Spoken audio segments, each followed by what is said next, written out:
vous présenter les réflexions que l'on mène actuellement sur les questions du développement de l'économie sociale et solidaire. Et j'ai choisi aujourd'hui de travailler plus spécifiquement, de vous présenter plus spécifiquement un questionnement sur l'économie sociale et solidaire entre reconnaissance et récupération. Ce matin, dans l'avion qui m'a amené de Marseille à Ajaccio, avant de venir à Corté, je lisais dans le Corse ce matin un petit article sur la Chambre régionale de l'économie sociale et solidaire, donc la CRES, qui effectivement signalait la mise en place d'un observatoire de l'économie sociale et solidaire de Corse. Nous avons créé en Provence-Alpes-Côte d'Azur le premier observatoire de l'économie sociale et solidaire, il y a un peu plus de 2 ans maintenant, et nous avons coproduit avec l'INSEE, donc l'Institut national de la statistique, les premières données sur l'économie sociale, ce qui revient à dire que les premières données sur l'économie sociale dont on dispose de façon exhaustive pour l'ensemble de la France, du territoire français, datent de 2005, et les données les plus récentes de 2006, donc je reviendrai dessus tout à l'heure, c'est donc jusqu'à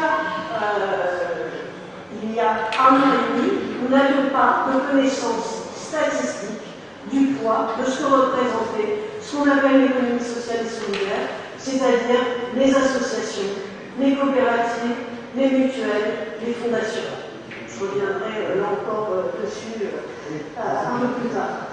Alors pourquoi mettre l'accent sur reconnaissance et récupération?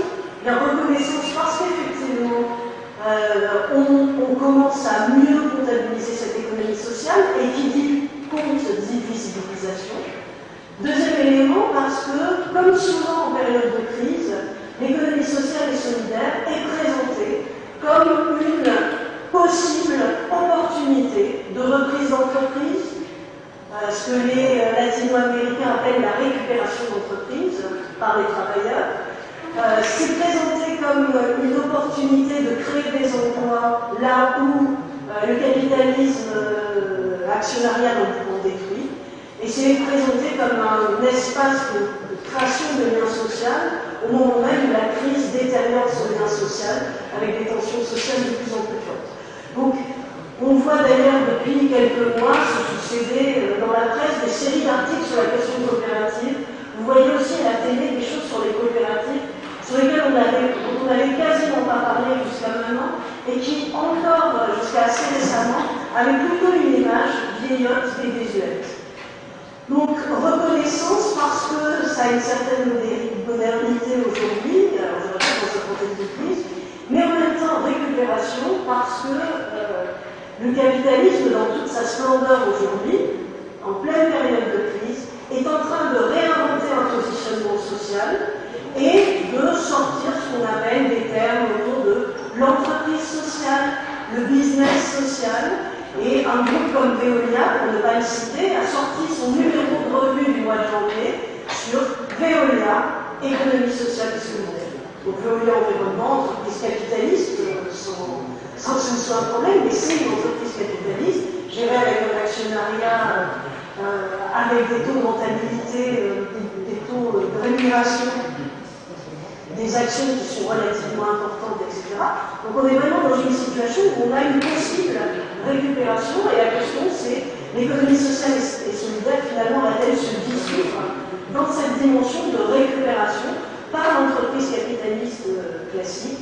Donc la deuxième partie de mon exposé portera sur cette question-là, et vous le verrez, j'ai un point de vue relativement critique, sachant que la presse a un point de vue tout à fait favorable à la question d'entreprise sociale. Donc je prendrai un peu le contre-pied, y compris dans l'article sorti dans Le Monde au mois de janvier, et des prises de position dans les grandes écoles, notamment à HEC, les interventions régulières de Mohamed Younous autour du microcrédit et du business social, et puis donc la montée en puissance autour de 2 grandes entreprises françaises qui s'associent avec la Grameen Bank, donc la banque des pauvres de Mohamed Younous au Bangladesh, autour donc de Veolia d'une part et de Danone de l'autre. Donc Veolia s'est mise à disposition de l'eau, et puis pour les plus pauvres, et puis Danone, c'est un yaourt par jour pour les plus pauvres.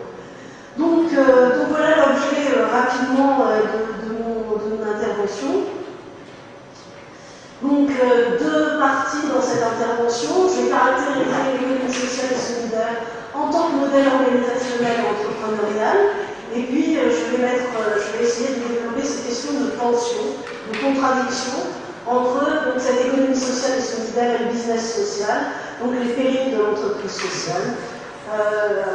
Vous avez au mois de février, tout début février, à Paris, eu le lancement d'un gros ouvrage sur une grosse référence sur l'entreprise sociale. Vous avez un gros débat qui anime aujourd'hui l'ensemble de ceux qui travaillent sur l'économie sociale en France autour de cette notion d'entreprise sociale. J'ai donc fait le choix d'aborder cette conférence à travers ces questions-là.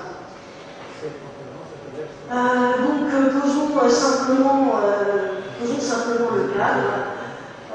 Quand on parle du développement économique d'un territoire, d'une nation, du monde, des pays développés, on prend en général en compte des entreprises d'un côté, qui sont plutôt d'ailleurs des grandes entreprises, des firmes multinationales, et puis de l'autre côté, on dit il y a d'un côté les firmes, les entreprises, et puis de l'autre côté, il y a l'État, les collectivités territoriales. Donc on aurait d'un côté le marché, dans toute sa splendeur, et puis de l'autre côté la redistribution. Donc la redistribution étant amenée principalement à s'intéresser au transfert entre territoires riches et territoires plus défavorisés, entre populations riches et populations défavorisées, avec donc l'idée que l'impôt est un des moyens de cette redistribution, un des outils de cette redistribution, sachant que vous voyez bien, dans les 5 dernières années, les prises de position dans l'ensemble de l'Europe ont plutôt été des prises de position remettant en question l'ampleur des impôts, et donc l'ampleur de la socialisation d'une partie des dépenses, plutôt qu'une réflexion véritable sur la question des inégalités et des effets de cette redistribution sur les inégalités. Vous savez tous aussi qu'on accède au marché quand on peut payer le prix. Donc en d'autres termes, la caractéristique du marché, c'est qu'on peut accéder à un marché si on peut payer le prix. Si on n'a pas les moyens de payer le prix, on est exclu. Donc une des caractéristiques du marché, c'est d'exclure ceux qui, pour une raison X ou Y, ne peuvent pas payer le prix. Et donc on a donc, dans la représentation du système économique, des entreprises d'un côté, un État et des collectivités de l'autre. Au milieu, il existe toute une série d'acteurs socio-économiques et parfois caractérisés aussi de sociopolitiques, qui vont développer des activités économiques et sociales sans avoir pour autant ni la forme de l'entreprise classique, ni la forme de la collectivité territoriale et de l'État. Donc on a, à côté du marché, à côté de l'État, des opérateurs socio-économiques qui sont ces associations, ces coopératives, ces mutuelles. Parmi nous, il y a des étudiants. En général, quand vous prenez votre sécurité sociale étudiante, si vous avez plus de 18 ans, vous l'apprenez à travers votre mutuelle étudiante. La caractéristique d'une mutuelle étudiante, c'est que vous en êtes adhérent, que vous avez ce qu'on appelle le principe de double qualité, c'est que vous êtes à la fois partie prenante de votre mutuelle et consommateur de soins dans cette mutuelle. Donc vous êtes à la fois représentant possible de votre mutuelle et en même temps utilisateur des soins. Donc on a ce qu'on appelle ce principe de double qualité qu'on a aussi en niveau coopératif.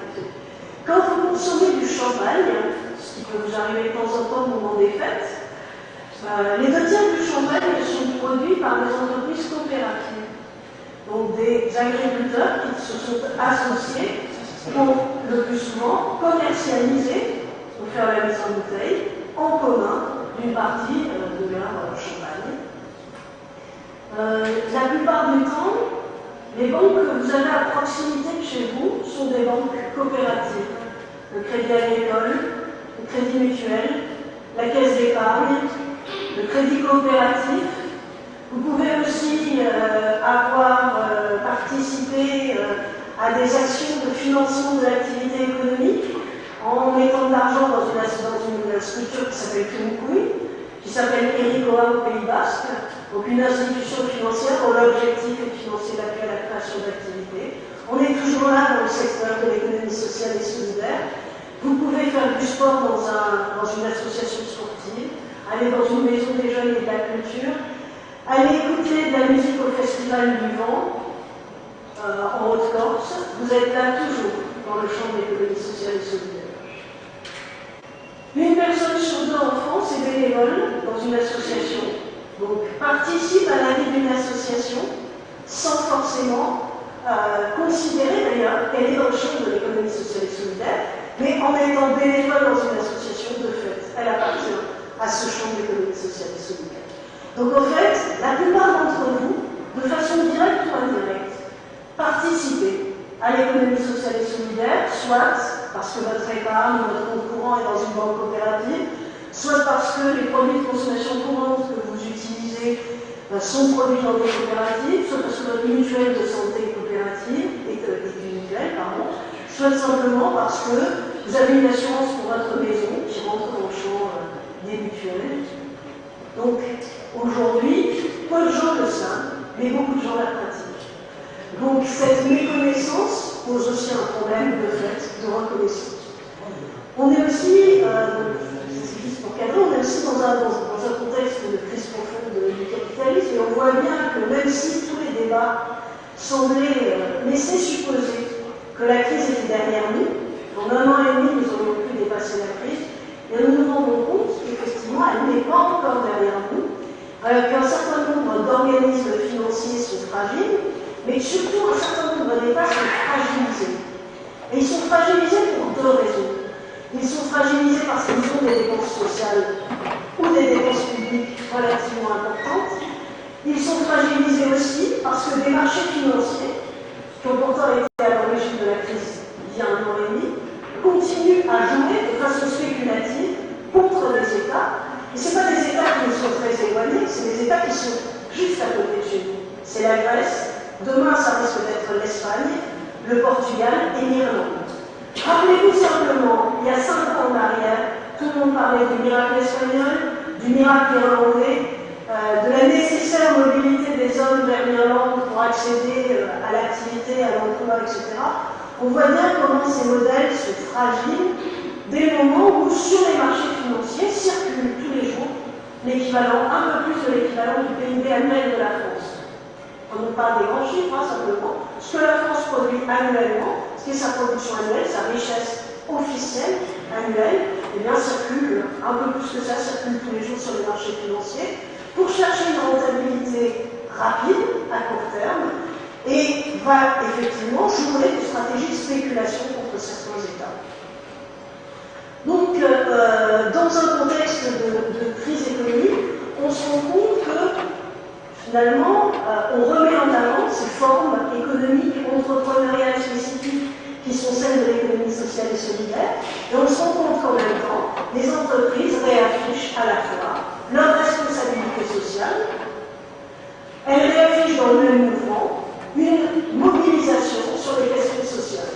Donc, si je le dis assez brutalement, en même temps qu'elles exploitent le Nord, elles réinventent la solidarité avec le Sud, notamment le Bangladesh, puisque c'est ça qui est mis principalement en avant. Et quand j'utilise le terme de capitalisme caméléon, c'est bien cette capacité à se saisir de la terminologie sociale, solidaire, dans une logique donc un peu d'effet de mode, d'effet marketing, d'effet, les collègues québécois diraient cosmétique.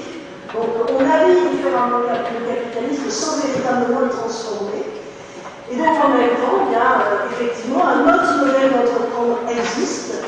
Et la question c'est finalement, est-ce que l'économie sociale et solidaire est simplement fille de la nécessité, ce qu'ont dit les auteurs du XIXe siècle. Donc finalement, on en parle en période de crise quand il n'y a pas d'autre solution.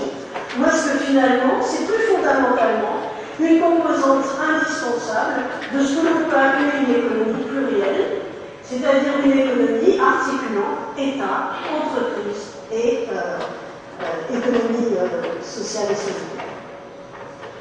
Donc je vais commencer par vous présenter l'ESS en tant que modèle organisationnel. Donc l'économie sociale et solidaire en tant que modèle organisationnel, et vous voyez que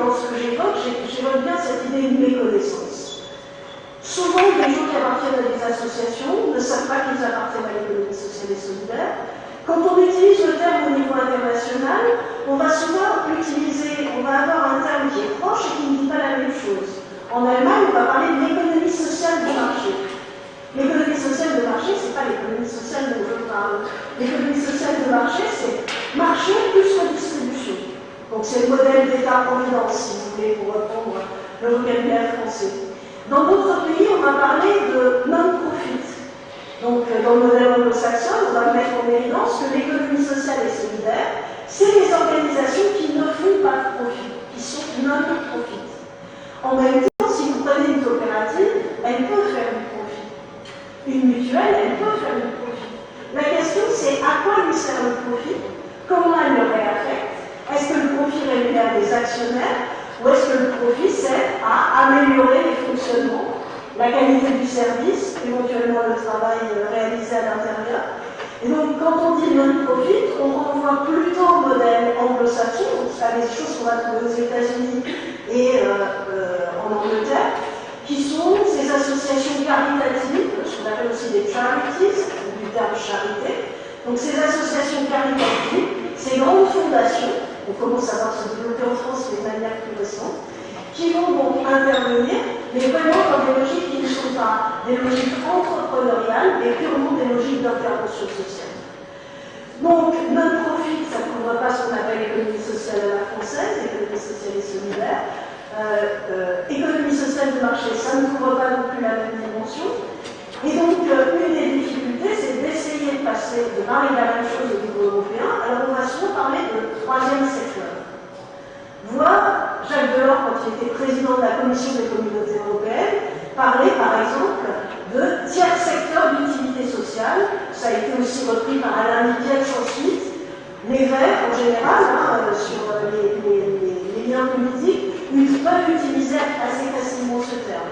Mais souvent, quand on parle de tiers secteur, on met moins en avant la dimension entrepreneuriale et on met plus en avant la dimension sociale, la dimension solidarité.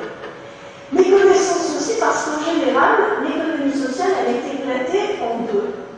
On aurait d'un côté les associations non marchandes, avec une certaine gratuité, beaucoup de bénévoles, peu de salariés.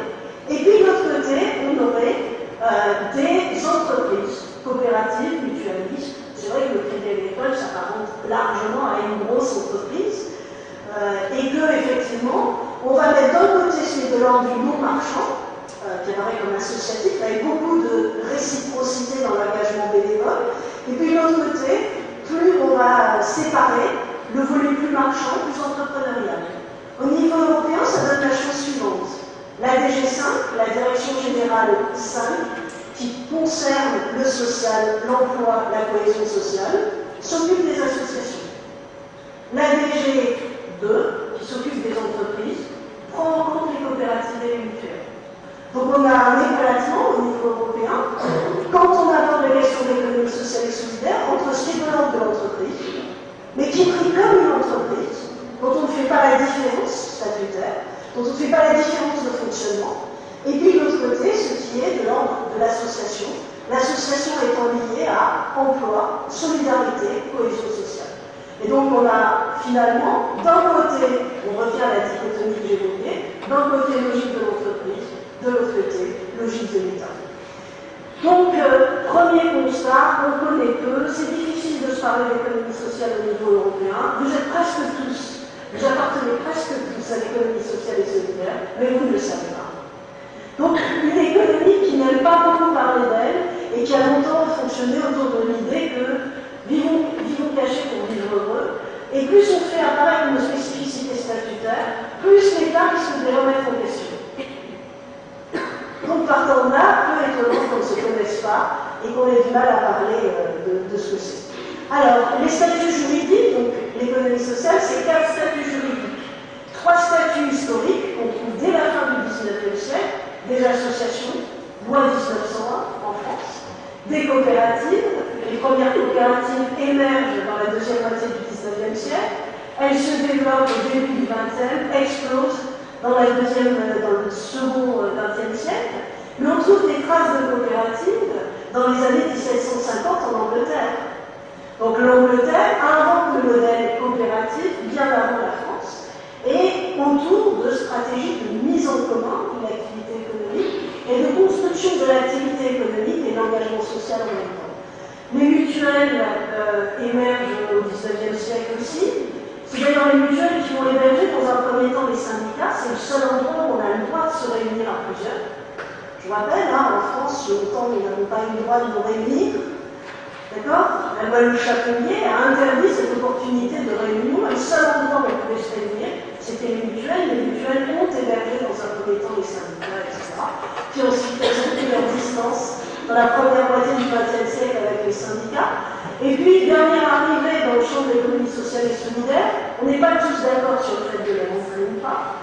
Donc, c'est les fondations. Les fondations, la plus connue, c'est la Fondation de France, qui est une fondation qui héberge une série de ressources d'entreprises ou de particuliers, qui peut héberger des dons et des legs des particuliers, qui va financer des programmes autour de l'insertion, de la cohésion, du vieillissement, de la vie communautaire dans le vieillissement, etc.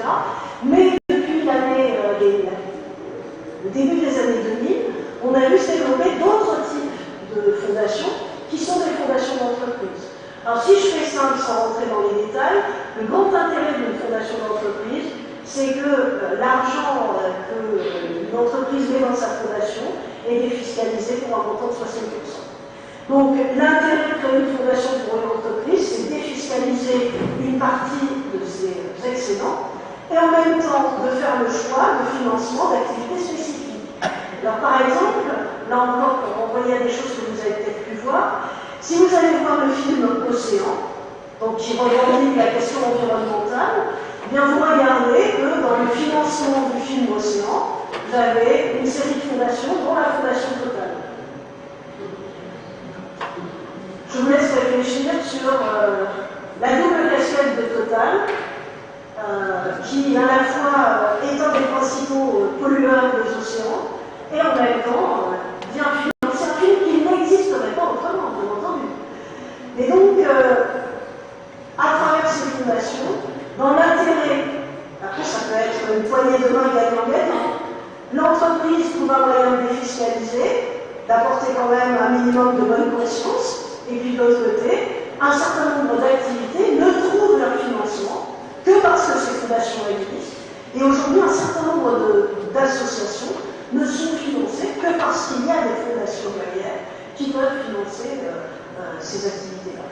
Donc, quatre statuts juridiques et emploi économique. Donc je vous donne rapidement les données de 2006. Je commence par les données européennes. Données européennes, en moyenne, y compris pays de l'Est, les emplois salariés, c'est 7% dans le champ de l'économie sociale et solidaire. Avant l'intégration des pays de l'Est, c'était 9%. D'accord? Donc, perte de pourcentage d'emplois salariés du fait de l'intégration des pays de l'Est qui était en fait très critique vis-à-vis des coopératives qui avaient été imposées pendant toute la période de la démocratie, de ce qu'on appelait les démocraties socialistes, et puis critique par rapport à toute forme d'organisation collective, d'entreprise collective, du fait de leur histoire passée. Au niveau français, l'économie sociale et solidaire, c'est 9,8%, avec des emplois salariés, avec des écarts qui vont de 6%, un peu plus pour la France, 6,2%, à plus de 13% en Bretagne, par exemple. Alors la Bretagne, version historique des coopératives, agricoles notamment, mais des coopératives de pêche, juste au sud de la Bretagne, version des mutuelles. Donc vous avez une présence mutualiste et coopérative très forte. Donc 9,8% et avec la Corse qui est à 6,2%. Je vous rajoute quelques éléments de données complémentaires. C'est 200 000 établissements employeurs pour la France. C'est quand même beaucoup. C'est aussi 80% de l'économie sociale, c'est les associations. D'accord? Donc c'est celles qui sont les plus nombreuses. C'est aussi celles qui sont le plus hétérogènes. 80% des emplois dans les associations sont dans 20% des plus grosses associations. Donc ça veut dire qu'on a un très gros effet de taille, des très grosses associations. Encore, c'est le milieu rural, l'ADMR, l'aide à domicile en milieu rural, que vous connaissez tous. Vous voyez partout les panneaux dans tous les villages. dans tous les cantons. Donc là, on a une présence très forte avec des équipes de taille importantes autour des services à domicile, autour de tout ce qui est éducation, santé. Et puis à côté de ça, vous avez de multiples petites associations militantes qui, elles, vont avoir quelques salariés, voire 0 salariés, et dans un certain nombre de cas, fonctionner avec simplement des bénévoles. Donc une très forte hétérogénéité, beaucoup d'associations, au sein de ces associations, beaucoup d'associations qui ont peu d'employeurs, et puis peut-être pour compléter, un tiers des emplois se fait dans le secteur des banques et de l'assurance. Donc ce qu'on oublie souvent, un tiers des emplois de l'économie sociale et solidaire, c'est les banques et l'assurance. Et puis dans les associations, 50% des emplois, c'est santé, sociale, sanitaire et sociale, et éducation.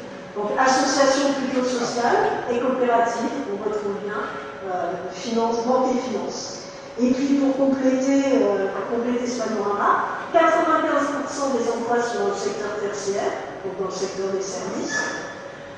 Donc ça veut dire que l'économie sociale est surreprésentée dans le secteur des services. Et enfin, l'économie sociale et solidaire est plus encadrée. Donc le taux d'encadrement dans l'économie sociale et solidaire est supérieur au taux d'encadrement dans l'entreprise classique. Et les femmes y sont plus présentes, y compris dans le taux d'encadrement, que dans l'entreprise classique. Donc ça veut dire quoi? Ça veut dire que très certainement l'économie sociale et solidaire est un outil de la promotion des femmes, bien plus que l'entreprise classique. Pour autant, quand on regarde de façon précise les directeurs, il y a plus de directeurs que de directrices. Donc il y a une grande présence féminine dans l'encadrement, dans le top de l'encadrement. Là par contre, on trouvera moins de présence féminine et on trouvera moins de présence féminine aussi dans les présidences d'associations. Même si on observe globalement une plus grande présence des femmes à l'intérieur de cette économie sociale. Dernier élément, l'économie sociale dans les 4 dernières années est le seul secteur à avoir créé de l'emploi. Donc pendant que les grandes entreprises détruisaient de l'emploi, le taux de croissance de l'économie sociale en matière d'emploi était de l'ordre sur 2003, 2006, 2007, sur les données qu'on a. Donc c'était le seul secteur à créer de l'emploi. Je ne suis malheureusement pas sûre que cette tendance continue dans le contexte actuel, étant donné la difficulté que rencontrent les associations dans le financement de leur activité, y compris du fait du renforcement aussi très fort d'une concurrence d'entreprises privées favorisées aussi par des directives européennes et leur application dans le territoire national. Donc voilà pour un cadrage un petit peu général. Continuons, donc cette économie sociale et solidaire repose sur une série de principes. D'abord, c'est un modèle collectif, donc qui associe des personnes, il n'associe pas des capitaux. Donc contrairement à une entreprise de capital, c'est un modèle qui associe des personnes, qui va combiner liberté d'entreprendre, donc c'est un modèle fondamentalement libéral, puisqu'il privilégie la liberté de s'associer, la responsabilité collective, la solidarité, et il vise généralement un projet d'émancipation. Alors je vais rentrer tout de suite dans ma critique du microcrédit, dans ma critique de ce qu'on peut, de ce que présente Mohamed Yunus aujourd'hui. Quand une banque classique banque coopérative, prête à 4% aujourd'hui, l'ADI, l'Association pour le droit à l'initiative économique, prête à 14%. D'accord, l'ADI prête qu'aux pauvres. Mais c'est normal pour autant d'avoir 10% de plus sur le taux d'intérêt quand on prête aux pauvres. Et quand même, nous prête aux pauvres au Bangladesh, ils prêtent à 20%. Le taux d'usure en France, aux alentours de 20%. Les banques coopératives au XIXe siècle, elles ont émergé pour répondre à cette question de l'usure. Elles ont émergé à une époque où, quand on devait emprunter, qu'on était un petit artisan, qu'on était un petit agriculteur, on allait voir son notaire, et son notaire prêtait à 17, 18, 20, 22%. Les banques coopératives, elles sont nées d'associations entre des individus qui ont mis leurs petites ressources en commun pour pouvoir se faire des prêts, notamment pour pouvoir acheter de quoi planter ces nouvelles agricultures. Les banques coopératives ont alors émergé dans un contexte où il fallait lutter contre l'usure et où la question était bien l'accès à l'activité économique, pas l'accès à la consommation, l'accès à l'activité économique. Donc, l'émancipation des hommes et des femmes par l'activité économique créée en tant que telle, et pas simplement par l'accès à la consommation, ce que fait essentiellement Mohamed Younous, mais au-delà de ça, avec des taux qui aujourd'hui sont des taux qui sont, on dira, un peu élevés, proches des taux de vie.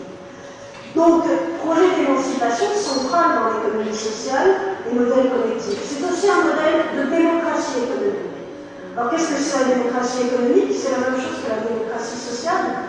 C'est le fait de pouvoir voter librement, que hommes et femmes de plus de 18 ans puissent voter librement pour la prise de décision dans leur organisation et les choix stratégiques. Donc une entreprise de l'économie sociale et solidaire, c'est une entreprise qui se caractérise par cette gouvernance collective où une personne égale une loi. Que je sois cadre, que je sois ouvrier, que je sois très riche ou que je sois très pauvre, peu importe, je pèse le même poids dans l'entreprise. Quand je suis chez Danone, plus j'ai des parts d'action, plus mon pouvoir de vote est important, plus mon pouvoir de négociation est important. Donc deuxième principe, un principe de démocratie économique centré sur la participation autour d'une personne libre. Troisième principe, un principe de détention du capital qui est fondé sur la propriété collective, la lucrativité limitée et l'absence d'appropriation individuelle des profits. Illustrons ce que tout ça veut dire. Lucrativité limitée, j'ai mon compte courant au Crédit Mutuel, j'ai une part sociale, donc une action de mon Crédit Mutuel, ma caisse régionale, donc en Provence. Je suis invitée à l'Assemblée Générale. Dans le cadre de cette Assemblée Générale, nous allons discuter de la rémunération de ma part sociale ou de mon action. Et grosso modo, la rémunération de ma part sociale, elle sera à peu près de l'ordre de 3 à 4%. Donc ce sera une rémunération acceptable par rapport à la productivité moyenne de mon entreprise.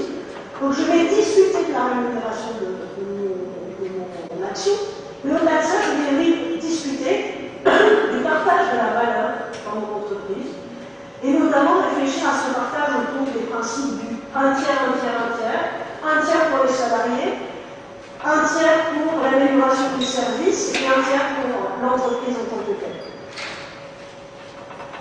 Donc ça c'est pour illustrer la lucrativité limitée, l'absence d'appropriation individuelle du profit. Donc, je ne peux pas, moi, dirigeant d'entreprise, m'approprier la totalité des profits. Et puis si par exemple je suis une association, que je cesse mon activité, je ne peux pas décider que le président et le directeur de l'association prennent l'argent et s'en vont. Je dois utiliser cet argent pour le donner à une nouvelle association, à une autre association, dans la même logique qui va mener des activités proches de la mienne. Donc je vais transférer cette richesse collective à d'autres. Et je suis pas du tout dans la logique de l'entreprise capitaliste où s'il y a des restes, je dispatche les restes. Je suis vraiment dans une logique de propriété collective et d'impossibilité d'appropriation individuelle. Quatrième élément, c'est une gouvernance qui est fondée sur ce principe de double qualité. Quand on est dans une SCOP, Société coopérative ouvrière de production, certains d'entre nous se rappellent peut-être de mythe emblématique des années 60-70, où effectivement les ouvriers étaient devenus propriétaires de leur propre entreprise. D'autres connaîtront d'autres entreprises en France pour lesquelles on a eu des reprises sous forme de SCOP. Dans la région d'Arles, donc au Camargue, vous avez une entreprise qui fait de la sous-traitance pour l'aéronautique, une entreprise de haute technologie, qui a été reprise il y a 5 ans, sous forme de SCOP, par 20 ouvriers. Ils ont multiplié, donc l'entreprise fermée, ils ont multiplié par 2 le nombre aujourd'hui de salariés. Ils sont extrêmement performants, ils vendent sur l'ensemble des marchés européens et américains. C'est une SCOP. Donc là, c'est le travailleur, le salarié, est à la fois salarié et gestionnaire de son entreprise. Donc la gérance tourne. En Espagne, on parle beaucoup au Pays Basque espagnol du modèle de Mondragon. Ce modèle emblématique créé par un curé dans les années 50 qui, en pleine période de tensions politiques, économiques et sociales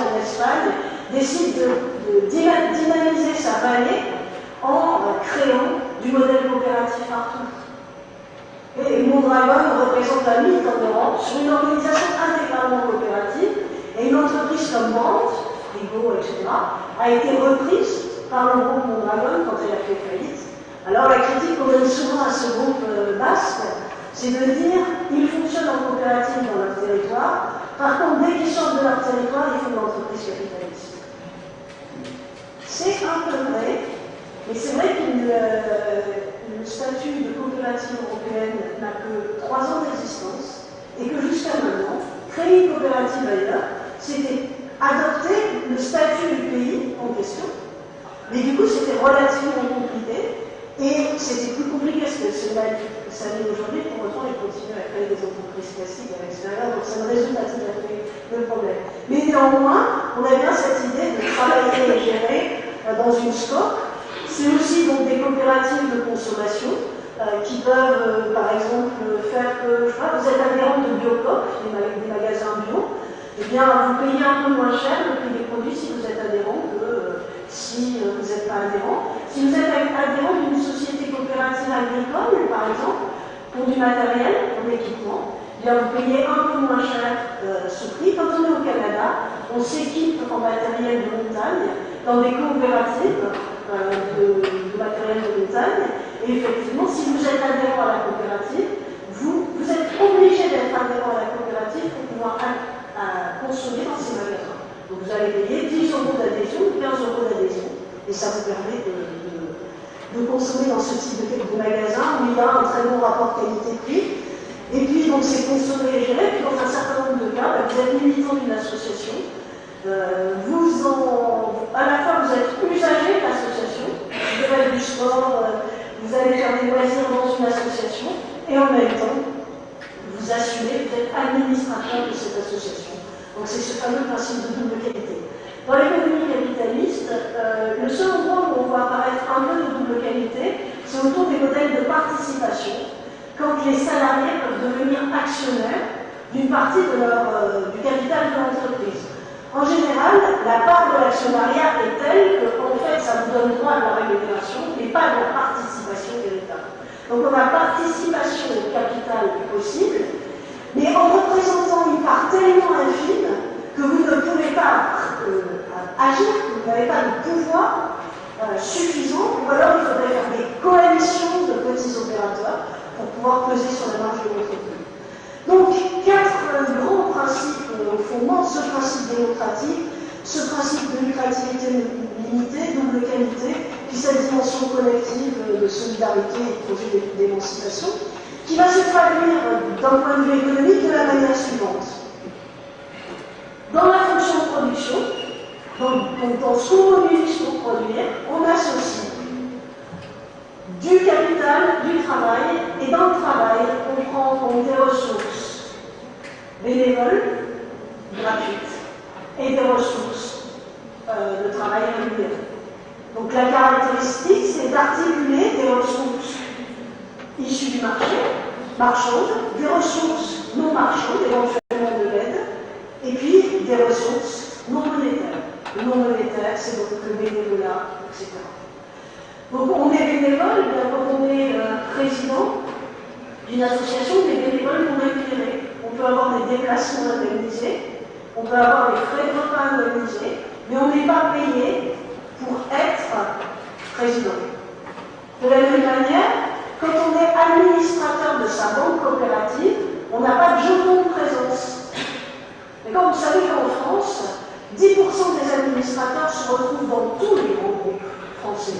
Et vous avez des jetons de présence. Et qu'être administrateur dans les grands groupes français, ça vous fait vivre. Être administrateur d'un groupe coopératif, d'un groupe, d'une association ou d'une mutuelle, en général, ça ne vous fait pas vivre. D'accord, ça peut vous permettre d'accéder à du frais de transport pour venir sur le lieu de la rencontre, mais c'est tout ce que ça peut faire.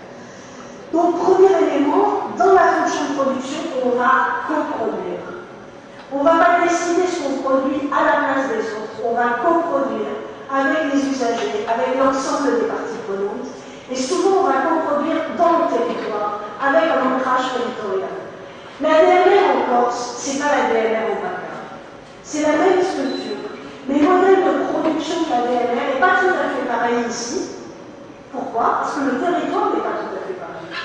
Parce que la question des déplacements ne se pose pas tout à fait pareil entre l'arrière-pays marseillais qui peut être rural, mais où on est quand même à 20 minutes de Marseille, et puis certains villages où il faut 2 heures, 2 heures et demie pour rejoindre Ajaccio, Bastia, Corté. Donc, principe de coproduction et d'adaptation aux produits à l'usage que l'on fait. Deuxième principe fondamental économique, principe de répartition des excédents. Non, le marché n'est pas le meilleur principe de répartition des excédents. La preuve en est, plus le marché est libre, plus il y a inégalité dans la répartition des excédents. D'accord? Cette inégalité étant à certains moments insupportable. Donc, sur la répartition des excédents, donc une partie mise en réserve pour l'investissement, une partie de rémunération maîtrisée du capital, une partie d'amélioration salariale, principe de gouvernance, donc pouvoir et décisions partagées qui permettent de combiner citoyenneté économique et sociale, principe d'expertise. Donc là, on articule savoir technique des salariés et puis le savoir profane des usagers. C'est un des rares espaces où le profane et l'expert débattent. Et la caractéristique de la France, le plus largement de l'Europe, c'est de dire qu'il y a d'un côté des experts qui décident pour les profanes qui vont bénéficier des décisions prises d'en haut et qui vont s'appliquer sur le bas. Là, l'intérêt du modèle d'économie sociale, c'est de remettre sans cesse le débat au cœur des questions de décision stratégique, au cœur des choix de société sur un territoire, des choix de développement. Autre point, la capacité de l'économie sociale de transformer des ressources en actifs, c'est-à-dire de s'appuyer sur du développement partenarial, des réseaux, sur rechercher les effets du débordement, ce qu'on va appeler d'une autre manière de l'utilité sociale, du value sociétal. Quand des structures d'économie sociale se développent dans un territoire, en général, ils permettent à des écoles, à des ménages de rester sur place, à des écoles de continuer à exister, à des personnes âgées de rester dans leur village, etc. Donc ça permet par le rayonnement que ça opère, de garantir de la possibilité de vivre dans son territoire local. Et puis enfin, c'est souvent un modèle qui est soutenable, qui combine de l'économique, du social et du développement durable, donc avec un fort ancrage sociétal. Dans les évolutions récentes, l'économie sociale et solidaire est confrontée à des perspectives contradictoires. Premier élément, ça apparaît souvent comme un modèle vieillot, non professionnel, et je vous ai dit tout à l'heure qu'on vit heureux et vous cacher. Donc, premier aspect, dans le même temps, aujourd'hui, tout le monde parle des AMAP, les circuits courts de distribution. Donc, l'aide au maintien d'une agriculture paysanne. Aujourd'hui, effectivement, ça apparaît comme un modèle de maintien d'une agriculture rurale, de maintien des territoires ruraux. Tout le monde parle des coopératives pour reprendre des entreprises en difficulté. Tout le monde parle du rôle central de la société civile pour construire du développement durable, que ce soit les lois de World Fund, que ce soit au niveau international leur capacité à faire peser des débats. Donc il y a à la fois la présentation d'un modèle vieillot, mais en même temps une modernité mise en avant de façon importante. Et puis il y a l'opposition entre ce qu'on dit être des vieux modèles, le crédit agricole, l'entreprise, etc., puis des entreprises vecteurs de la solidarité. On va beaucoup parler du groupe SOS en France, qui intervient sur de multidimensions, sur chaque déjeuner. D'accord? Chaque déjeuner, si vous êtes dans une entreprise et que vous avez des tickets repas, dans 80% des cas, c'est chaque déjeuner. Un des plus gros groupes coopératifs en France, un des plus gros groupes coopératifs européens. Donc, une tension là-dessus de façon importante. Deuxième tension, une tension territoriale. Certains d'entre vous savent peut-être que la délégation interministérielle à l'économie sociale et solidaire vient de disparaître. Qu'elle vient de se fondre dans le gros machin de Martin Hirsch, cohésion sociale. Alors, avec un accent mis sur lien social, plus qu'entrepreneuriat, on est bien sur lien social, etc. Et donc, on a une quasi-disparition de cette modalité interministérielle au niveau national, alors même qu'au niveau régional, régionales, partout, on a un fort développement de l'économie sociale et solidaire. Vous voyez, PACA, Languedoc-Roussillon, Nord-Pas-de-Calais, Bretagne, etc. Tous développent de grosses activités, des budgets importants dans le champ de l'économie sociale et solidaire, des municipalités, par exemple l'AGO de Grenoble est très dynamique là-dessus, et puis des départements ont aussi un fort financement de l'activité en direction de l'activité de l'économie sociale et solidaire. Donc on a bien une tension entre ce qui se passe en national, malgré une commission Vercamer qui tente à réfléchir en ce moment sur ce qu'est l'économie sociale et solidaire, et des réalités régionales qui sont en fort développement. Et puis on a un double regard d'intérêt pour le terme social et solidaire. Donc regard d'intérêt des États pour suppléer à leur désengagement à moindre coût, c'est notamment dans la logique anglo-saxonne.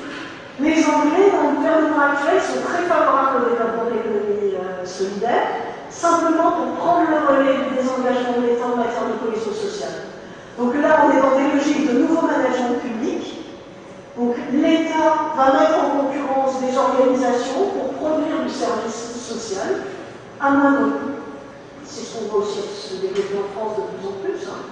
Donc pour produire du service social à moindre coût, et donc l'État a intérêt à remplacer ses fonctionnaires par des salariés de l'économie sociale et solidaire, donc de statut privé, parce que l'économie sociale et solidaire c'est statut privé, qui sont non permanents, qui sont donc possiblement licenciables, et généralement qui vont coûter moins cher. Puis deuxième élément d'intérêt, c'est effectivement des entreprises qui vont mobiliser le terme économie sociale et solidaire entre une stratégie marketing d'un côté et la conquête de nouveaux marchés. Et c'est donc le deuxième volet de mon intervention. Donc une mode de l'ESS et business social. Les périls de l'entreprise sociale, je vais peut-être mettre un point d'interrogation, comme c'est le débat bref. Donc la mode du solidaire en réponse au creusement des inégalités. En général, on parle d'autant plus de solidarité que les écarts se creusent, que les inégalités explosent. Donc tout le monde y va à la revendication de solidarité au moment même où les inégalités se creusent et où on ne sait pas comment résoudre le problème des inégalités. C'est-à-dire qu'aujourd'hui, on se rend bien compte que les aides aux zones d'éducation prioritaire, ça ne permet pas de réduire le fossé entre périphérie, banlieue et centre-ville. On se rend compte que la protection sociale ne permet un peu de réduire les inégalités, mais ne permet pas complètement de réduire les inégalités. On se rend compte que l'école ne réduit n'a plus sa fonction de réduction des inégalités. En bref, encore le terme de Chirac il y a quelques années, on ne sait plus activer l'ascenseur social. Alors quand on ne sait plus activer l'ascenseur social, on parle, on construit des discours sur la solidarité, et on va exprimer sa solidarité, notamment dans des données, dans des éléments qu'on va faire apparaître dans son bilan social, et notamment dans son bilan sociétal, ce qui s'applique à toutes les grosses entreprises françaises depuis une loi encore de la fin des années 90. Et puis donc on voit émerger deux conceptions d'entreprise sociale aujourd'hui. Alors une conception à l'anglo-saxonne de l'entrepreneuriat social qui va s'appeler soit bottom of pyramide, BOP. Donc on prend le bas de la pyramide, donc les plus pauvres, et on va les amener vers le haut. Et on amène les plus pauvres vers le haut comment? En leur ouvrant les portes de la consommation. Donc l'idée du bottom of pyramide, c'est permettre aux pauvres d'accéder à la consommation.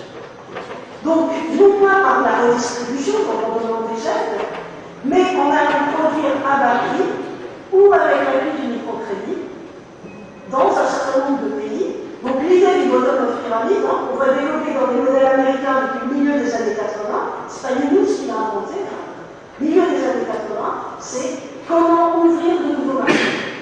Les marchés européens et américains sont quasiment saturés. Comment développer de nouveaux débouchés aux firmes multinationales? Pour développer ces nouveaux marchés, on avait fait pas de développement dans les années 60, de façon assez brutale. On va faire du microcrédit aujourd'hui pour faciliter l'accès, la consommation. Alors les Américains vont très loin dans les modèles, notamment un modèle de préalable de 1990, où il nous dit, de toute façon, peu importe ce qu'ils consomment, il faut qu'ils consomment, et comme ils sont rationnels, ils vont consommer ce qui est le mieux pour eux.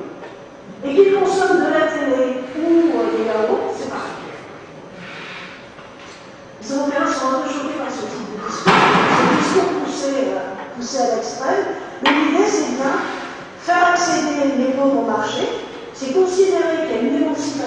consommation, ce qui est un postulat, donc je ne suis pas sûre qu'il soit toujours vérifié. Et puis c'est pour l'entreprise la volonté de construire de nouveaux marchés, donc de nouveaux débouchés. Ce modèle-là, c'est aussi le modèle qui va dire c'est l'entreprise qui s'oriente vers la production de biens sociaux. Alors si vous regardez en France, on a alors non pas du bottom of pyramide, mais on a du social business.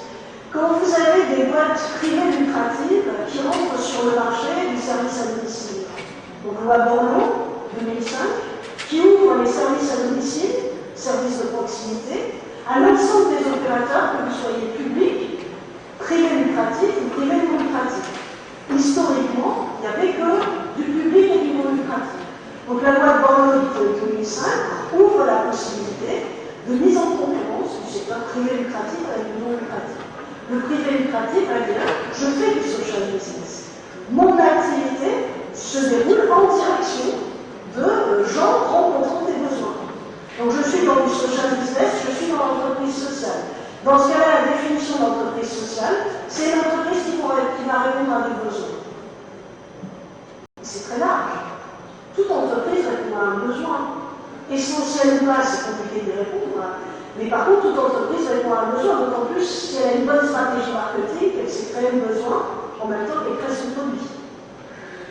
D'accord? Le iPhone, c'est une vraie opération, à la fois marketing, on crée le produit, on crée le besoin du produit. Qui peut se passer aujourd'hui de son iPhone, sauf quand on ne peut pas se connecter au fin fond de son village en Corse, ce qui est le cas de mon petit village en Corse, mais en dehors de ça. Donc, alors, je suis désolée, problème de compatibilité entre Macintosh et PC. Donc, je vais faire un petit tableau sur la conception européenne de l'entreprise sociale par rapport à cette conception anglo-saxonne. Donc, je vais vous dire rapidement quelles sont les caractéristiques. Donc, dans le volet économique, qui est le volet de gauche, on définit l'entreprise sociale comme une activité continue de production de biens et services, donc activité continue permanente, un degré élevé d'autonomie, donc pas que du financement public, un niveau significatif de risque économique, donc un peu de risque, et puis du travail rémunéré. De l'autre côté, l'entreprise sociale, elle doit être aussi produire des services à la personne. C'est une initiative portée par un nombre de citoyens, sur le volet social. C'est un processus qui n'est pas fondé sur la propriété du capital. Et puis, il y a une distribution limitée des bénéfices. Donc là, on est plus sur le modèle d'économie sociale, tel que j'ai pu le définir au préalable. Mais ce qui fait fondamentalement la différence, c'est que nulle part on dit une personne une loi, donc démocratie économique inexistante, et à aucun moment on parle de propriété collective du capital. On parle de distribution limitée des bénéfices, mais on ne parle pas de propriété collective du capital. Donc dans cette définition, qui est la définition du modèle MS, donc au niveau européen, cette définition, elle va couvrir les coopératives sociales italiennes, elle va couvrir une partie des activités d'insertion, je sais pas, ici des chantiers d'insertion à Mos, par exemple à Ajaccio, etc. Elle va construire ce type, elle va permettre de rendre compte de ce type d'activité, mais elle ne rend pas compte de coopératives financières, etc. Donc c'est une vision plus réduite et qui ne met pas l'accent sur la propriété collective et la démocratie économique, qui me semblent deux principes fondamentaux. Donc, le risque à partir de là, donc, je rajoute un élément, donc, le modèle d'aujourd'hui, de social business, donc, il repose sur deux figures emblématiques, Danone et Veolia, qui ont négocié un accord avec Mohamed Younous et la Grameen Bank, et qui vont développer deux types d'expérimentation, l'une au Bangladesh, l'une le fait de vendre des yaourts à moindre prix, l'autre de faire accéder à l'eau potable à moindre prix, voire gratuitement, au Bangladesh. Dans le cadre du groupe qui crée spécialement pour ça, Grameen Danone, ou Grameen Veolia, il considère qu'il n'y a pas de rémunération du capital des actionnaires, et il considère aussi que ce modèle doit développer à terme des bourses pour favoriser l'éducation des individus, etc. Donc on est bien dans une une logique, alors toute personne qui va bénéficier de ces programmes, Grameen Bank, Grameen Veolia, Grameen Bank et Grameen Danone, va signer une charte de bons principes autour de 16 bons principes. Ce sont des principes normatifs du type je m'engage à planter des légumes dans mon jardin, donc je m'engage à bien nourrir mes enfants, je m'engage à scolariser mes enfants, je m'engage, etc., avec une certaine norme morale derrière sur la manière de se comporter. D'accord? Donc la contrepartie de l'engagement à la Grameen, c'est aussi le fait de signer un engagement moral sur une bonne norme, sur ce qu'est une bonne norme de comportement. Et pour le moment, on ne sait pas les effets que cette norme a. Donc on ne sait pas si de fait, le taux de scolarisation augmente, on ne sait pas si la capacité nutrition s'améliore, etc. Et dans tous les cas, il y a bien l'idée de cette forme de réciprocité. Pour autant, je répète, on est dans des modèles qui privilégient la consommation plutôt que la production, et qu'on est aussi dans des modèles où les prix se font avec des intérêts très élevés. Alors, le risque, j'en vois deux types. Donc, premier élément, absence de gouvernance participative, de dimension démocratique, rien sur les droits de propriété, sur l'affectation du profit. Donc, un risque d'effet de mode, dimension internationale. C'est sûr que quand on parle aujourd'hui d'entreprise sociale, ça marque plus que quand on parle d'économie sociale, et ça a une diffusion extrêmement rapide. Un risque cosmétique, parce que derrière ces modèles, il y a l'idée d'outils de gestion qui seraient génériques et normatifs, et qu'on pourrait transposer partout, en tout lieu, en tout territoire. Donc le modèle unique de l'accès au marché, le modèle unique de l'efficacité, le modèle unique de l'actionnariat. Deuxième élément, l'abandon total d'une perspective de transformation du marché au cœur de l'économie sociale et solidaire. Donc ça veut dire que le marché aura tout conquis. Alors ce qu'il y a là, c'est une défaite de la réciprocité, c'est une défaite de la redistribution absolue. C'est vraiment la logique de l'individu tout court qui peut seul définir comment il se positionne dans la vie. Et puis, c'est vraiment la perte du projet politique de transformation de la société et la question du sens. Alors c'est vrai qu'en pleine période de crise, il y a un certain paradoxe à risquer de s'enfermer sur un discours qui serait celui du business social, sans visée réformatrice, à défaut de visée alternative, mais sans visée réformatrice, au profit finalement d'un modèle où on considérait que l'entreprise est ce qu'il y a de mieux, en tout lieu, en tout espace, en tout temps. Donc l'enjeu est bien entendu aujourd'hui de revendiquer les fondements de l'économie sociale et solidaire. L'économie, c'est jamais rien d'autre qu'un moyen au service d'un projet, un espace d'apprentissage et de mise en œuvre de principes démocratiques, et les outils de gestion qui sont introduits dans l'organisation sont relatifs à ce projet et ne sont jamais génériques et uniques. Ils sont toujours contextualisés. Donc, Brodel disait le marché est partout. Ce qui n'est pas partout, c'est le capitalisme, et c'est bien la propriété privée du capital. Donc, on veut nous faire aujourd'hui accepter un modèle où le marché serait partout, avec une seule possibilité de développement dessus, qui serait le modèle capitaliste et la propriété privée du capital. Donc, il y a sans doute un enjeu à continuer à développer un autre type de modèle, un modèle économique à fort contenu en emploi aussi, parce que l'économie sociale a un fort contenu en emploi, une forte intensité en emploi, et puis un modèle soutenable qui vise à combiner efficacité économique et justice sociale. Alors, pour conclure, économie plurielle et utopie mobilisatrice, je devrais là encore rajouter un point d'interrogation. Certains mettent l'accent sur l'hétérogénéité de cette économie sociale et solidaire, sur l'écart entre les promesses et les réalisations, sur l'écart entre les principes et la mise en acte, en disant que la démocratie est pas si facile que ça à construire. D'autres soulignent cette division de l'économie sociale et solidaire entre associations d'un côté, coopératives et mutuelles de l'autre. D'autres la présentent comme amputée de sa dynamique marchande, productive et entrepreneuriale. Elle est encore aujourd'hui insuffisamment mobilisée. Elle laisse la part d'elle au modèle actionnarial. Pour autant, on voit bien qu'il y a un enjeu, et que cet enjeu, c'est que l'ESS, encore aujourd'hui, elle représente une utopie mobilisatrice. C'est-à-dire c'est-à-dire quelque chose qui va permettre aux gens d'agir, un moyen d'agir, un idéal démocratique qui va réenchasser l'économie dans le social, dans le territoire et dans le développement durable, et qui va permettre simplement de développer des modèles ajustés aux besoins des territoires, et pas simplement à une petite minorité d'actionnaires qui cherchera avant tout à maximiser son profit plutôt que le développement d'un territoire local.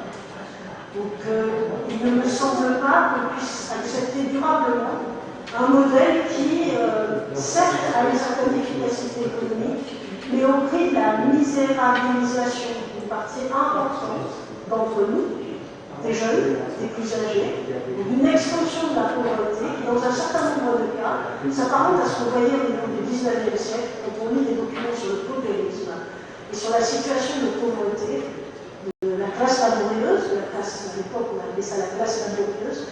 Quand on lit des travaux des médecins, les rapports Villermé dans le XIXe siècle sur la pauvreté dans le travail, on se dit qu'aujourd'hui, dans certaines de nos usines, en France, mais dans des usines délocalisées sur les pays en voie de développement, les conditions de travail sont dramatiques, les conditions d'exercice de la citoyenneté économique sont tout à fait dramatiques, et plus encore, dans le modèle économique de développement actuel, là, la qualité du travail ne cesse de se dégrader, et vous le voyez chaque jour avec l'accent qui est mis sur la dégradation des conditions de travail, le harcèlement moral au travail et l'intensité du stress